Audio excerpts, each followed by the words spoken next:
বাউল সঙ্গীতের জনপ্রিয় শিল্পী পার্বতী বাউল সারা বিশ্বে পরিচিত। গ্রাম থেকে রাজ্য, রাজ্য ছাড়িয়ে তিনি দেশের গণ্ডি পেরিয়ে বিদেশেও বাউল গানের আলো ছড়িয়েছেন। তার গান শুনে মুগ্ধ হয়েছেন নানা বয়সের মানুষ। কিন্তু সম্প্রতি এক দুঃখজনক ঘটনার শিকার হলেন এই বাউল সাধিকা। পার্বতী বাউলের 18ই মে সান ফ্রান্সিসকোতে একটি সঙ্গীত অনুষ্ঠানে অংশ নেবার কথা ছিল। সেই কনসার্টে তার সঙ্গে পারফর্ম করার কথা ছিল বিখ্যাত মার্কিন জ্যাজ স্যাক্সোফোনিস্ট জর্জ ব্রুকসের। তারা একসঙ্গে ধ্রুপদী ও জ্যাজ সঙ্গীতের ফিউশন করার পরিকল্পনা করছিলেন, কিন্তু শেষমেশ সেই কনসার্ট বাতিল হয়ে যায়। পার্বতী জানান, তাকে আমেরিকায় ঢুকতে দেওয়া হয়নি।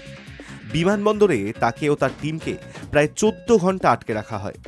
তার মধ্যে 7-8 ঘন্টা ছিল না জল বা খাবারও।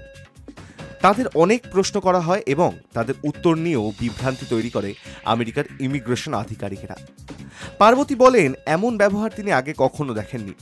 এর আগে বহুবার আমেরিকায় গিয়েছেন, কিন্তু কখনো এমন ঘটনা ঘটেনি। পরবর্তীতে পার্বতী ও তার দলকে ভারতেই ফেরত পাঠানো হয়। শুধু তাই নয়, আগামী 5 বছরের জন্য আমেরিকায় ঢোকা নিষিদ্ধ করা হয়েছে বলেও তিনি অভিযোগ করেছেন। এই ঘটনার পরে পার্বতী তার ফেসবুক পেজে গোটা বিষয়টি জানান এবং অনুরাগীদের জন্য বিনামূল্যে একটি অনলাইন কনসার্টের আয়োজন করেন।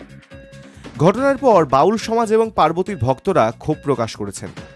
অনেকেই মনে করছেন একজন শিল্পীর সঙ্গে এমন আচরণ অনুচিত এবং দুঃখজনক। পার্বতী বাউল শুধু বাংলা নয়, আন্তর্জাতিক মঞ্চেও বাউল গান ও দর্শনকে তুলে ধরেছেন। 40টিরও বেশি দেশে তিনি গান করেছেন। তার কণ্ঠ, ভাব, ভঙ্গিমায় আছে এক গভীর আত্মিক টান। তিনি একজন সঙ্গীত শিল্পী, নৃত্যশিল্পী, শিক্ষক ও চিত্রশিল্পী।